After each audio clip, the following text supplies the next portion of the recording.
15 days తర్వాత నుంచి ఇంకా వాళ్ళ మమ్మీ కాల్ చేయడము, నువ్వు ఏంటి నీ వైఫ్ జాబ్కి వెళ్ళట్లేదు, వెళ్ళమని చెప్పు, మన అక్క బావకి చాలా టైట్ పొజిషన్ ఉంది ఇవ్వడంలో.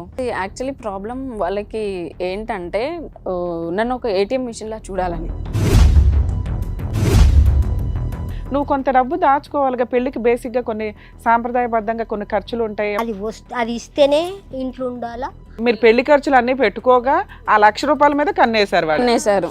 ముగ్గురు కలిసి కొట్లాట. వాళ్ళ అమ్మ, నాయన, ఈతను వాళ్ళ ఊరు నుంచి పిలిపించి మమ్మల్ని కూర్చోబెట్టి ఇవి ఇస్తారా, పుస్తలు తాడు చేపిస్తా, లేదంటారా ఇవి తీసుకొని వెళ్ళిపోండి, తల్లి కూతురు ఇద్దరు వెళ్ళిపోండి. ఆమెకి డ్రింకింగ్ హ్యాబిట్ ఉంది మేడం. ఎవరికి? మా అత్తగారికి. ఒక 105 కిలోలు ఉంటుంది, 105 kgs ఉంటుంది. చాలా టార్చర్ మేడం. ఆమె ఒక 5 minutes ఆగదు, నోరు తిడుతూనే ఉంటుంది. నాకు ఇక నేను ఉండను అసలు. 1 month లోనే నీకు నరకం కనిపించేసిందని? చాలా నరకం అసలు. తిననివ్వదు. ఎందుకు తింటావు, లేవు, నువ్వు తినొద్దు. మీకు ప్రెగ్నెన్సీ కానీ పిల్లలు కానీ? లేదు మేడం. ఎందుకంటే ఓవరియన్ సిస్ట్ ఉండే మేడం నాకు. ఆపరేషన్ చేయించాడు మా హస్బెండ్. అంతకంటే ముందు ఇంకా ఊరికే మా అత్త ఇలా టార్చర్ పెడుతుందని నేను స్లీపింగ్ టాబ్లెట్ వేసుకున్నాను మేడం. పిల్లలు పుడితేనే బతుకుతారా జీవితంలో? పిల్లలు పుడితే ఇంకా వాళ్ళకి సంపాదించి పెట్టాలి, ఆడపిల్ల పుడితే పెళ్లి చేయాలి, ఇవన్నీ నాకెందుకు ఇంత రోత, అది ఇదని. అసలు ఎంత బాగుండేవాడంటే మేడం నాతో మొత్తం రూట్ మార్చేసి అసలు ఇలా పక్కన కూర్చుంటే కూడా చైర్ అంత దూరం వేసుకెళ్ళి కూర్చోవడం. ఇంట్లో ఒకరోజు ఒక టాబ్లెట్ దొరికింది మేడం నాకు. అది మేడంకి వెళ్ళి చూపిస్తే అది వయాగ్రా టాబ్లెట్ అని చెప్పింది. మరి నీతో ఉండడం ఇష్టం లేకపోతే ట్రీట్మెంట్ ఎందుకు ఇప్పిస్తున్నాడంటే నేను ఒకసారి అడిగాను గట్టిగా, నువ్వు నా దగ్గరికి ఉండనప్పుడు, నాతో మాట్లాడినప్పుడు అసలు ఈ పిల్లలు ఇవన్నీ ఎందుకు అని నేను ఒకసారి గట్టిగా అడితే, నాకు నీతో ఉండడం ఇష్టం లేదు, నువ్వు వెళ్ళిపో. నువ్వు వెళ్ళిపోతే నాకు అప్పుడు బుద్ధి లేక నువ్వు నచ్చి చేసుకున్నాను, ఇప్పుడు నువ్వు నాకు నచ్చట్లేదు. ఎవరైనా భార్యాభర్తలు 1 year కలిసి ఉండడమే చాలా ఎక్కువ. ఇంకా నీతో 4 years ఉన్నాను, ఇంకా 4 yearsతో కూడా ఇంట్రెస్ట్ వస్తుంది భార్య మీద. అది ఇది అనడం, పిచ్చి పిచ్చిగా అనడం, నువ్వు వెళ్ళిపో లేకపోతే చచ్చిపో అంతే.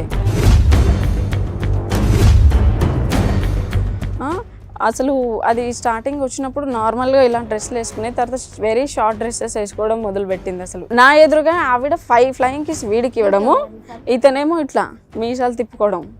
ఆ రోజు February 14 గీతాంజలి సినిమా వస్తుంది. మైక్రోఫోన్ రికార్డింగ్ కూడా ఆప్షన్ ఉంది మేడం.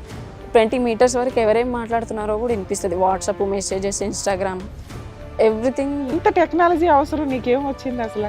నాకు అసలు పట్టుకోలేకపోతున్నాను కదా మేడం. ఇప్పుడు ఉన్నంతలో నడుస్తుంది వ్యవహారం. నాకు తెలియదు కదా మేడం. తెలిసి ఏం చేద్దాం అనుకున్నావు? అడుగుదాం అనుకున్నాను. అడిగి ఆల్రెడీ నువ్వెవరో పో అవతలకి, నీది అసలు నువ్వు నాకు అవసరం లేదు అంటున్నాడు. ఇప్పుడు ఇది కనిపెట్టినాక కూడా అదే అంటాడుగా. నువ్వు కాపురం నిలబెట్టుకోవాలని కనిపెట్టావా, ఓడగొట్టుకోవాలని కనిపెట్టావా? వీళ్ళు మాట్లాడుకుంటున్నారా? ఫిజికల్ రిలేషన్ కూడా ఉందా? ఫిజికల్ రిలేషన్ ఉండడం వల్లే ఈ రోజు వరకు మా ఆయన నాతో ఫిజికల్ రిలేషన్ లేదు. ఇప్పుడు ప్రజెంట్ ఇక్కడికి వచ్చాను. ఇల్లు షిఫ్ట్ అయ్యాడు కదమ్మా, వదిలేసి బయటకు వచ్చాడు కదా. అయినా కూడా ఇంకోటి జరిగింది. ఇప్పుడు ఇంకొకటి తగిలింది. అది కూడా నేను హ్యాక్ చేశాను కాబట్టి చాలా బెటర్ అయింది. ఏది అసలు మీ దగ్గర ఉన్న ఎవిడెన్స్ ఏంటి సార్? అవి వినిపించండి.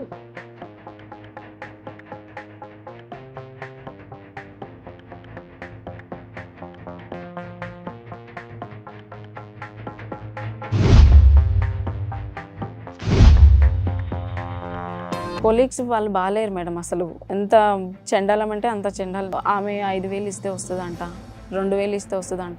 వేరే అమ్మాయిల గురించి చీప్గా మాట్లాడుకుంటూ ఉంటారు. వేరే వాళ్ళ గురించి చీప్గా మాట్లాడుతూ టీతన్ ఏమంటున్నాడు, సరే మీ ఫ్రెండ్ రూమ్ ఉంది అన్నావు కదా, అమ్మాయిని బుక్ చేసుకొని వెళ్దాం. ఎప్పుడు తాగడం, తినడం, ఇంకా ఇవే. ఆ అమ్మాయి బాగుంది, నార్త్ ఫ్రెండ్ వాళ్ళ ఇంటికి వెళ్దాము, ఇది బాగుందా, అది బాగుందా. ఆపోజిట్ బిల్డింగ్ మా ఇల్లు ఉంది కదా, మేము 2nd floorలో ఉన్నాము. ఇలా వాల్ ఉంటుంది కదా, దానిపైన ఎక్కి వేరే ఆంటీ స్నానం చేసేది చూస్తుంటే ఓనర్ ఆంటీ నాకు కాల్ చేసింది, మీ ఆయన ఎందుకు అక్కడ చూస్తున్నాడు అని.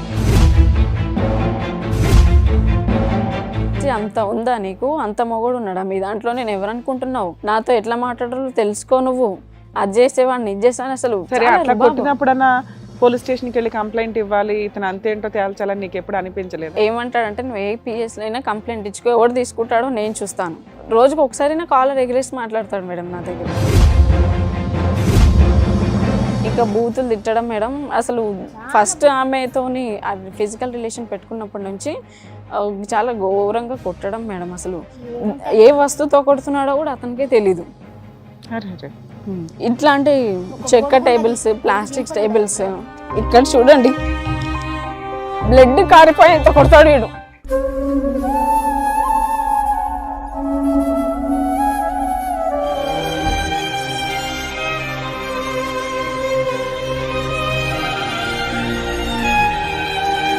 నన్ను చాలా టార్చర్ పెట్టాడు మేడం.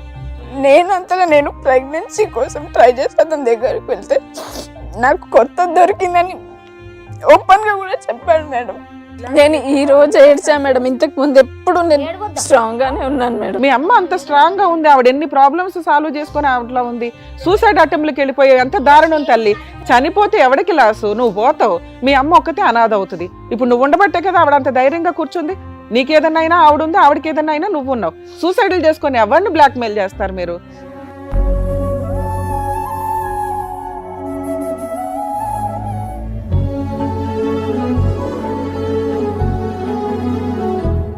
ఏమ్మా ఎక్కడి నుంచి వచ్చారమ్మా? సికింద్రాబాద్ నుంచి మేడం. ఏంటమ్మా ప్రాబ్లం ఇది? లవ్ మ్యారేజ్ చేసుకున్నాను. మేము లవ్ చేసినప్పుడు మా హస్బెండ్కి ఇంకా జాబ్ రాలేదు. సేమ్ క్లాస్ కానీ వేరే కాలేజ్. 9 years తర్వాత ఎలా పరిచయం మీ ఇద్దరికి? College friends through madam. ఏం చదువుకున్నారు? MBA madam. డిగ్రీలో ఉన్నప్పుడు తను డిగ్రీ నుంచి పరిచయం. డిగ్రీ స్టాప్ చేసి అతను జాబ్కి ట్రయల్ చేశాడు. నేను MBA చేశాను మేడం. అయితే 9 years తర్వాత ఇంట్లో మాట్లాడాము. వాళ్ళు మీది 9 years లవ్ స్టోరీ. సో ఒకళ్ళ గురించి ఒకరికి బాగా అండర్స్టాండ్ అయ్యే ఉంటుంది. అవును, కానీ వాళ్ళ మమ్మీ డాడీతో ఎప్పుడు మాట్లాడించలేదు. ఓకే. 9 years తర్వాత ఇంకా సేమ్ క్యాస్ట్ అని చెప్పి అట్లా ఒప్పించాడు. అంటే మీకు క్యాస్ట్ ఫీలింగ్ ఏమన్నా ఉందా? మాకేం లేదు మేడం. లేదు. లవ్ చేసినప్పుడు మీకు క్యాస్ట్ ఫీలింగ్ ఏం లేదు? లేదు. సేమ్ క్యాస్ట్ అని చెప్తే ఏంటి, చెప్పకపోతే ఏంటి, అయినా పర్వాలేదు. వాళ్ళ మమ్మీ డాడీకి, వాళ్ళ డాడీకి అంత కాదు, మమ్మీకి నా కొడుకు జాబ్ కదా, ఎక్కువ కట్నం వచ్చి ఆవిడ కావాలి అన్నట్టు ఏ క్యాస్ట్ అయినా పర్లేదు తనకి. అయితే ఇంకా ఒప్పించి వాళ్ళ ఫ్రెండ్స్ సంబంధం అన్నట్టు మ్యారేజ్ చేసుకున్నాం మేడం. Arranged marriage? మీది అరేంజ్డ్ మ్యారేజ్. మీరు 9 years లవ్ చేసుకున్నారు, అరేంజ్డ్ మ్యారేజ్ కి ఒప్పించుకున్నావా? Arranged marriage. వాళ్ళ పేరెంట్స్కి మాది లవ్ మ్యారేజ్ అని ఇతను చెప్పలేదు.